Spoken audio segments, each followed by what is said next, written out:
All right, so picture this. It's a Tuesday, mid-July, and the air in my tiny Brooklyn apartment is thick with that humid, sticky heat that makes you feel like you're swimming through soup. The kind of day where even the pigeons outside my window sound tired. I was hunched over my laptop, nursing a lukewarm coffee, trying to make sense of a spreadsheet that probably held the key to my future, or at least my next rent check. I'm a freelance graphic designer, and let's just say the free part has been hitting a little too hard lately. My bank account was looking about as healthy as a houseplant in a desert. Then my phone buzzed. It was a text from an unknown number. "Car's outside, keys are under the mat, it's yours, Dad." My dad, just Dad. No "hey son," no "hope you're doing well." Just a blunt, almost accusatory statement. My stomach did a little flip-flop, a mix of surprise and that familiar dull ache of resentment. We hadn't spoken in 5 years. Not since that blow-up over Thanksgiving dinner, when I finally told him I wasn't going to law school, wasn't going to follow in his footsteps, wasn't going to be the son he always wanted. He'd called me a dreamer, a fool, and I'd walked out, slamming the door on a relationship that had been crumbling for years. I walked to the window, pulling back the cheap vertical blinds, and there it was. A beat-up dark green Honda Accord, circa 2000, parked right there on the street looking like it had seen better decades. It was exactly the kind of car my dad would drive. Practical, reliable, completely devoid of any flair. The paint was faded in spots, a few dings on the bumper, and the tires looked a little low, but it was there. In Brooklyn, where owning a car felt like a luxury reserved for millionaires or people who truly loved parallel parking, it was a bizarre sight. I went downstairs, the humid air instantly clinging to my skin. Sure enough, tucked under the worn welcome mat of the building next door, because of course he wouldn't know my mat, were the keys. A single old Honda key, a little worn smooth at the edges. I walked around the car, running my hand over the dusty hood. It smelled faintly of old leather, stale coffee, and something else. Something metallic and vaguely sweet, like engine coolant. "What the hell, Dad?" I muttered to myself, shaking my head. This was so typical. No conversation, no explanation, just a grand gesture dropped from the sky.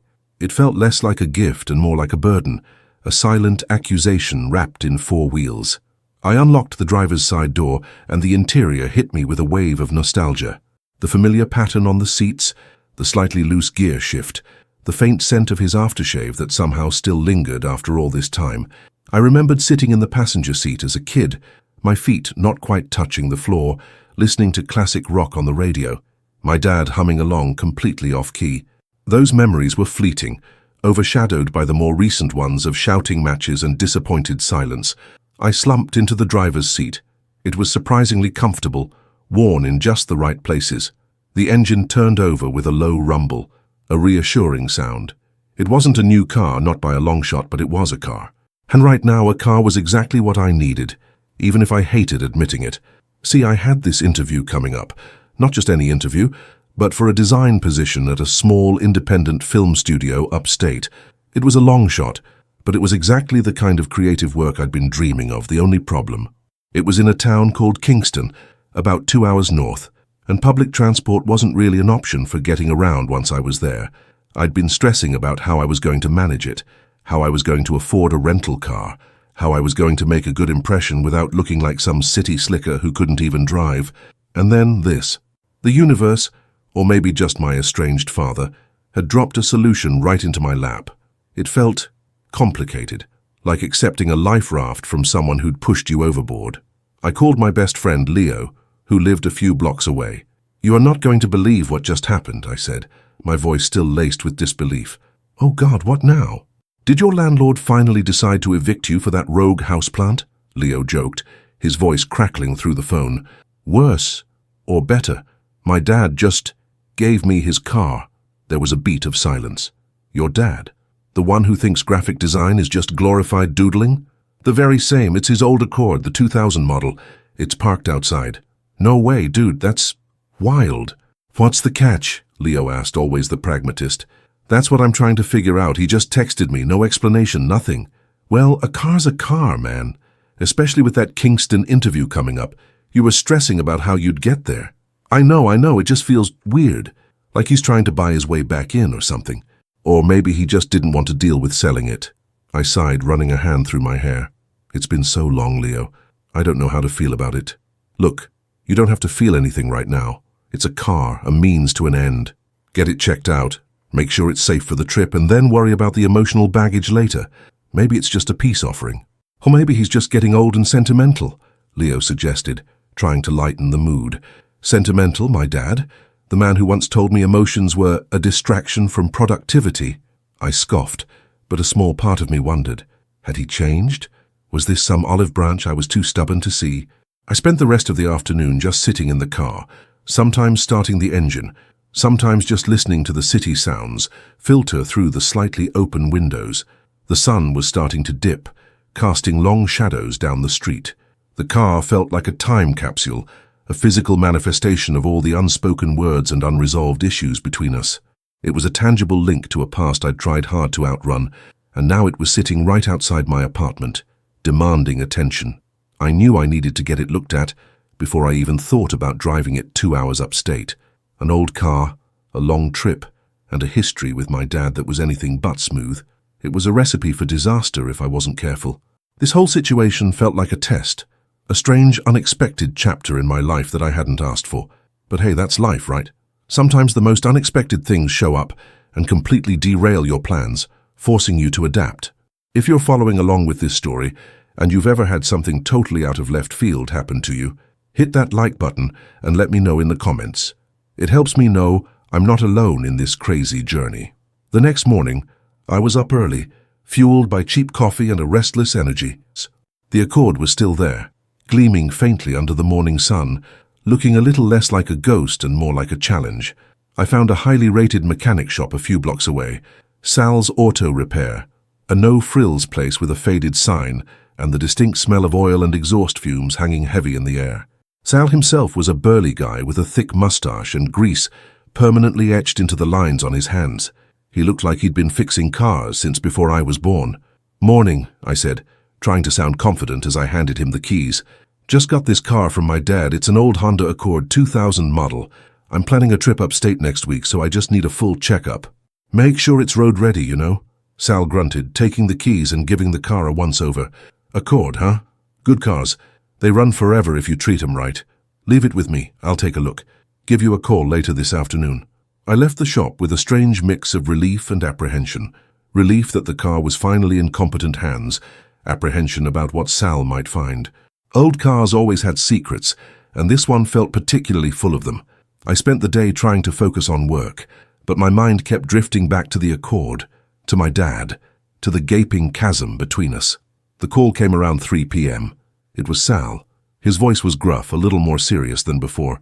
"Hey, it's Sal from the shop. Got a minute to talk about that Accord?" "Yeah, sure. What's up?"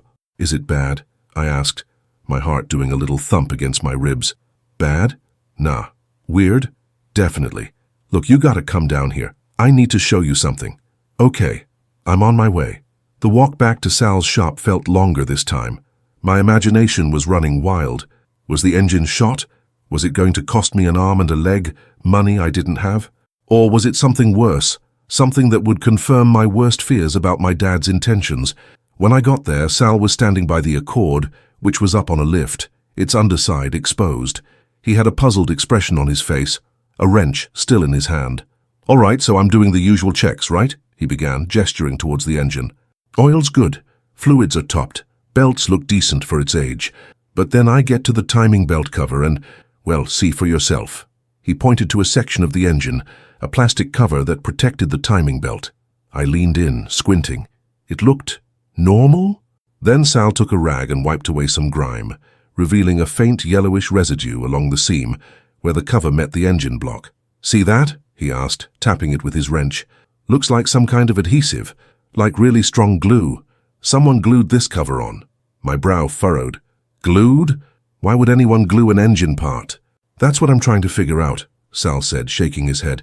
"This cover is usually held on by bolts, standard stuff, but these bolts, they were stripped, like someone tried to take them off, failed, and then just gave up and glued the whole thing shut." He gestured to the bolts, and sure enough, the heads were mangled, chewed up. "And not just this one. Look here." He moved to another section, pointing to a small bracket near the alternator. Again, faint traces of the same yellowish glue, and a bolt that looked like it had been attacked with a blunt object. "And this." and a couple of other spots. It's like someone got frustrated trying to fix something, couldn't get the bolts out and just said, "Screw it, I'll glue it." But who does that to an engine? I stared at the glued parts, a cold knot forming in my stomach. It was so bizarre, so illogical. My dad was meticulous, almost obsessively so. He was the kind of man who would read the entire car manual cover to cover, who would spend hours in his garage making sure every nut and bolt was perfectly tightened. The idea of him, or anyone he'd trust, resorting to gluing engine parts was completely alien. "So what does this mean?" I asked, my voice barely a whisper. "Is it dangerous? Is the car going to fall apart on the highway?" Sal shrugged. "Not necessarily dangerous right now. The glue seems to be holding, but it's not right. If something goes wrong with the timing belt, or if we need to get to something behind these covers, it's going to be a nightmare. We'd have to pry them off, probably break them, and then replace them. It's a hack job, plain and simple." "A hack job," I repeated, the words echoing in my head. My dad, the man who prided himself on doing things the right way, had apparently given me a car with a hack job under the hood. It didn't add up. It was too sloppy, too desperate. It felt personal. "It's not something I've seen often," Sal continued, rubbing his chin. "Usually, if a bolt strips, you drill it out, tap a new thread. You don't just glue it. This tells me whoever did this was either in a real hurry, or they didn't have the right tools. Or maybe they just didn't know what they were doing." My mind raced. My dad was a lawyer, not a mechanic. He knew how to argue a case, not how to fix an engine. But he was also fiercely independent, the kind of man who would try to fix anything himself before paying someone else to do it. Could he have done this? And if so, why? Why the desperation? I paid Sal for the checkup, telling him to hold off on any repairs for the glued parts. I needed to think. I needed to understand. This wasn't just about a car anymore. This was about my dad, about a side of him I clearly didn't know. The car, which had been a symbol of his distant, controlling nature, was now becoming something else entirely. A puzzle, a mystery, that hinted at a vulnerability I'd never associated with him. As I walked away from the shop, the humid air felt heavier, but my mind was clearer. The resentment was still there, a dull throb, but it was now mixed with a potent cocktail of confusion and a strange, unsettling curiosity. I had to find out what happened. This wasn't just a car. It was a breadcrumb trail, leading me into a past I thought I'd escaped. And for the first time in years, I felt a flicker of something other than anger when I thought about my father. If you're finding this story as intriguing as I am, and you want to see how this mystery unravels, do me a favor and hit that subscribe button. It really helps me keep sharing these kinds of raw, personal stories with you. The glued parts became an obsession. I couldn't stop thinking about them. They were like a physical manifestation of the unresolved issues between my dad and me, hidden beneath a seemingly normal exterior. I spent the next few days trying to piece together what could have happened. My dad wasn't exactly forthcoming with information, and our relationship had been so fractured for so long, I barely knew where to start. I tried calling him, but it went straight to voicemail. I left a message, trying to keep my tone neutral, just asking about the car and the strange discovery. He didn't call back. Typical. My next move was to reach out to Aunt Carol. She was my dad's older sister, a sweet woman who lived in a quiet suburb of Philadelphia, not too far from where I grew up. She'd always been the family's unofficial historian, the one who remembered birthdays, anniversaries, and all the little details of everyone's lives. She was also the only one who still spoke to both my dad and me, acting as a reluctant bridge between our two warring islands. "Hey, Aunt Carol," I said when she picked up, her voice warm and familiar. "It's Alex. Hope I'm not calling at a bad time." "Alex, oh honey, it's wonderful to hear from you. It's been too long. How are you doing? Still in New York?" "Yeah, still here." "I'm good, busy with work. Listen, I actually called about Dad. He sent me his old Accord." There was a pause on her end. "Oh, did he now? Well, that's something. He's been talking about getting a new car for a while. Said the old one was giving him trouble." "Trouble is an understatement," I said, and then I told her about Sal's discovery, the stripped bolts, the mysterious glue. I could hear her gasp softly on the other end. "Glue? On the engine? Oh, Robert," she murmured, using my dad's first name, which she rarely did. It was a sign of genuine surprise. That doesn't sound like him at all. He's always been so particular about his cars. He practically lived in that garage. "That's what I thought. It just doesn't make sense. Do you have any idea what could have happened? Was he having car trouble a few years ago? Like, Really bad trouble. Aunt Carol was quiet for a moment, and I could almost hear her sifting through decades of memories. Well, let me think. He did have a rough patch, maybe 5, 6 years ago, right around when your grandmother got sick. He was really struggling then, financially. The law firm wasn't doing great, and all the medical bills. He was working himself to the bone. I remember him saying he had to cut back on everything, even little things. Cut back on what? I pressed, a new thread of possibility emerging. Oh, things like getting the house painted or taking vacations, and I think he put off some car repairs too. He always did his own maintenance, but I remember him complaining about a big repair bill he couldn't afford. Something about the engine, I think. He was so stressed, Alex. He never said it directly, but I knew he was stretched thin. He's always been so proud, Hates asking for help. Her words painted a different picture of my dad than the one I'd held on to for so long. The invincible, unyielding man who always had everything under control. The idea of him struggling, of being desperate enough to try a DIY fix that went horribly wrong, was both unsettling and strangely humanizing. Did he ever mention gluing anything? I asked, almost afraid of the answer. Aunt Carol chuckled, a sad, knowing sound. Oh, honey, your dad and glue. He used to say glue was for kindergarten art projects, not for anything serious. He was a stickler for proper tools, proper methods. If he resorted to glue, he must have been at his absolute wit's end. Or maybe he wasn't the one who did it? Who else would be working on his car? Well, he used to let your cousin, Mark, help him out sometimes. Mark was always tinkering with engines, even though he wasn't a professional. He was a bit unconventional in his methods. Remember that time he tried to fix the lawnmower with duct tape and a coat hanger? Mark, my cousin Mark. He was a few years older than me, a well-meaning but often clumsy guy who fancied himself a handyman. He'd always admired my dad, looked up to him, and would jump at any chance to help with projects. The thought of Mark trying to assist my meticulous father and then resorting to glue out of frustration or ignorance, it was a scenario that suddenly felt terrifyingly plausible. I thanked Aunt Carol, promising to visit soon, and hung up. The pieces were starting to fit, but in a way that made my chest ache. My dad facing financial hardship, too proud to ask for help, possibly letting my well-meaning but inept cousin try to fix a complex engine problem, leading to this desperate, glued-together solution. It wasn't malicious. It was something far more poignant. It was a testament to struggle, to a quiet desperation I'd never imagined him capable of. I decided I needed to talk to Mark. He lived in a different state now, but we were still connected on social media. I sent him a message, asking if he remembered anything about working on my dad's Accord around 5 or 6 years ago, specifically if he recalled any particularly difficult repairs. His reply came quickly. Dude, the Accord, yeah, I remember that. Your dad was freaking out about some engine noise, and he was trying to save money, so he asked me to take a look. Man, that was a nightmare. Some of those bolts were seized up like crazy. I tried everything, but they just wouldn't budge. We ended up having to get a professional to finish it, but I think I might have messed up a few things trying to get those covers off first. Why? Is it still running? Still running? I typed back, my fingers trembling slightly, just trying to figure out some history on it.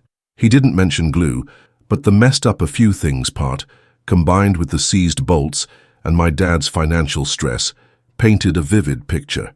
My dad, the proud, self-reliant man, had been in a bind.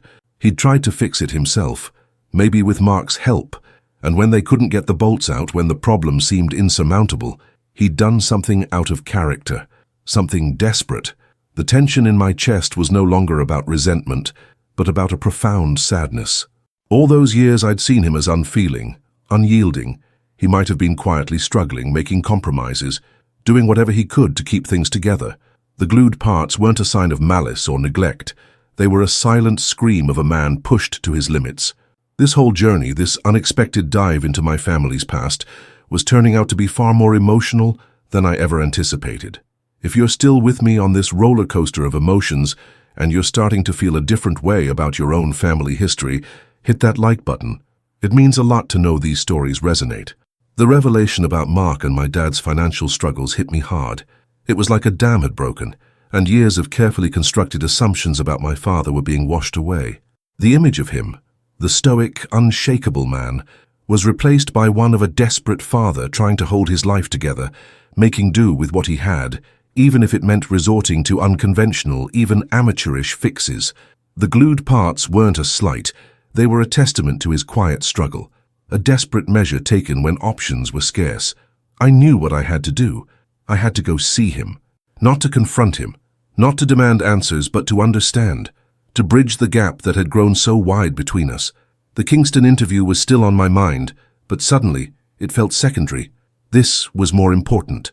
The drive from Brooklyn to his house in the suburbs of New Jersey felt different in the Accord. Each mile was a journey not just across state lines, but through my own emotional landscape.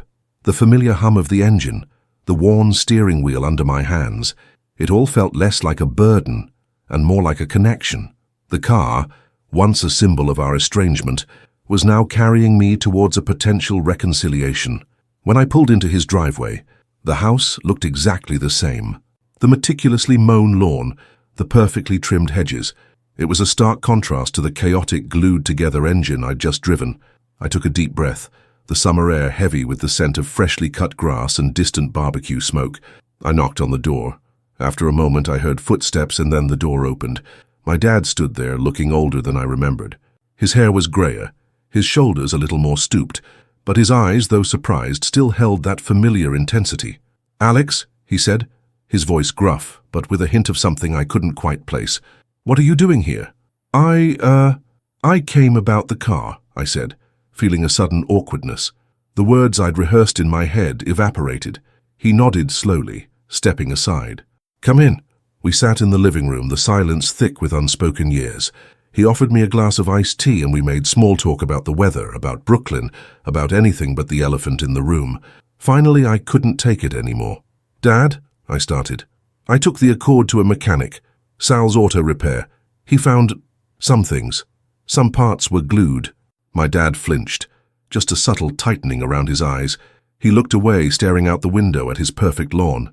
"Yeah," he said, his voice low. "I figured he would.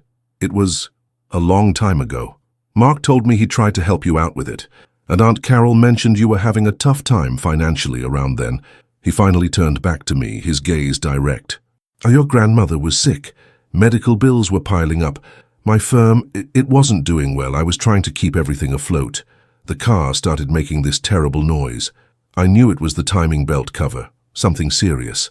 I looked up how to fix it, watched videos, but those bolts, they were seized. I tried everything. Mark came over, he tried, we stripped them. I couldn't afford to take it to a proper mechanic. Not then. Every dollar counted. I was desperate. I just needed the car to run, to get to work, to get to the hospital. So I glued it. It was a temporary fix, a Hail Mary. I always meant to get it fixed properly, but then things got better and the car just kept running. I guess I just kept putting it off." He looked at me, and for the first time I saw vulnerability in his eyes. Not the unyielding strength I'd always associated with him, but the quiet desperation of a man trying to do his best, even when his best wasn't perfect. He hadn't just been a distant father. He'd been a man under immense pressure, making impossible choices. "Dad," I said, my voice thick with emotion, "you never said anything about any of it." He shrugged, a tired gesture. "Some things you deal with. You don't burden others, especially not your kids. I wanted you to think I had everything under control. I wanted to be the strong one. And in that moment, the 5 years of resentment, the anger, the feeling of being misunderstood, it all began to dissipate.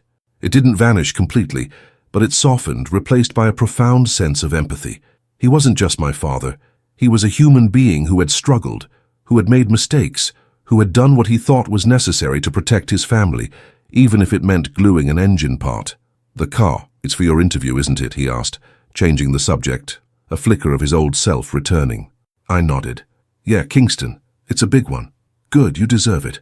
You always were a talented kid. Stubborn, but talented." He even managed a small, almost imperceptible smile. We talked for hours after that, not just about the car, but about everything. About his struggles, about my life in New York, about the dreams I was chasing. It wasn't a perfect reconciliation, but it was a start. It was an opening, a crack in the wall we'd built between us, allowing light to finally filter through.